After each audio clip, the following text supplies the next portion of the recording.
independent bodies in Kenya, or the independence bodies. We have several independent bodies, and the IEBC is one of the independent bodies. But the biggest question, are these bodies which are being said to be independent, are they really independent? By the way, that was my next question. Now I was to ask you that question, that you can tell us now. Yeah, is it even in Africa? Because we have talked of Tanzania, we have talked of Uganda's election, and many others. And now we want to know, are these independent bodies independent? So now you can go on and tell us that out to us. Okay, if we go to the issue of independence of these bodies, first of all, if you look at most of the structures or the constitutions which we have in African countries, you will realize that most of this constitution, they will stipulate and says that there are independent bodies. Most of them say judiciary is independent. Most of them say the electoral bodies are independent. But let us now get to reality, because they cannot be independent on papers, but in terms of reality and their operations, they are being influenced from outside by the other people. I think there is a bigger problem on the way we make these constitutions. There is a very bigger problem, and we must review this. Let us take, for example, the Constitution of Kenya. I think we should limit some of the powers of the president. If these bodies are independent, like we have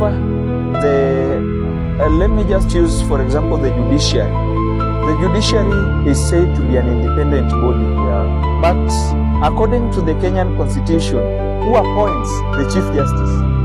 It is the president. So it means there are some powers which we must limit.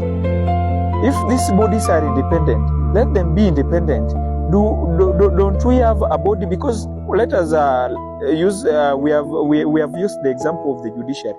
The judiciary, they have a certain body under it which is called the Judicial Service Commission. Yeah. So can't this commission appoint the Chief Justice and these other judges?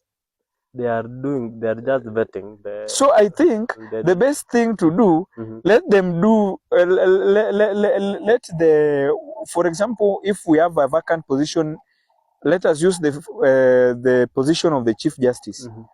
Let it be gazetted, each and every person, let it be announced, and then those who are eligible, let them take their documents there for verification of or if they are eligible to get into those positions, let them be vetted by the JSC, and let this vetting, the person who has passed in this vetting, just be announced by this commission, the JSC, to be the next Chief Justice, and let it that one be the end of it. And if you also go to the issue of financing this institution, because according to Kenyan Constitution, they have structured them into three bodies, that is the judiciary, the legislature arm of government, and also the executive. They say these three arms are independent but interdependent. These three arms, according to my view, these arms are not independent.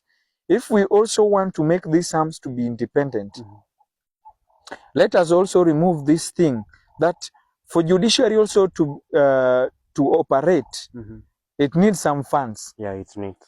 But these funds, you will see they are also being, if you add of President Ruto during his campaigns, he was saying that he will add some funds to the judiciary. So this one was one of his campaign strategy, trying to sway people to vote for him because he will add some funds to build justice system in Kenya. And I think this is not the best thing to do. The best thing which we can do is we must revisit on how we can, the funds which goes to the judiciary, they are being managed, and how they are being given to this institution, even the legislature. Can't we have a body which regulates these funds, how they are being used, rather than being dictated by the government of the day, by the executive wing? Because let us use, for example, President Ruto is the current president now. Yes.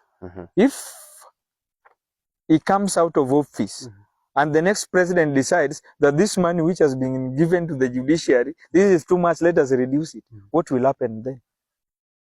There will be much corruption, more corruption. So it means, even if we say the 2010 Constitution of Kenya, it is okay, but there are some things which we must work on. We must adjust on it.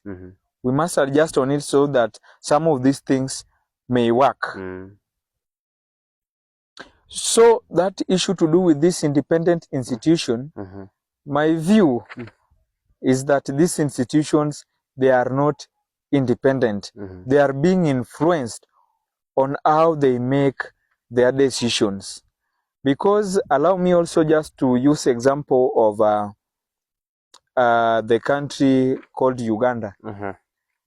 So recently, you see, even right now, the opposition leader, Dr. Kizza Besigye, is being tried. First of all, he was being tried in the military courts, but right now he is being tried in the in these other courts, which the civilian courts. But if you look, what was happening the other day, he had some of his lawyers. One of his lawyer, who is a Ugandan citizen, was held in custody, and is still being held up by the military police. The other lawyer, who is a Kenyan, Honorable Martha Karua, also went there. He was held at the airport for some time and then sent back to Kenya. So this person doesn't have that legal presentation. But yesterday I was very shocked when the court made a certain decision that he will present a list of lawyers to Dr. Kizza Besigye, so that he choose among those lawyers. So I ask myself, even if you look at the Constitution of Uganda, you as the person who has been taken to court, you are allowed, or you have that freedom to choose who is going to stand for you. You are allowed to choose the lawyers who are going to stand for you during this case.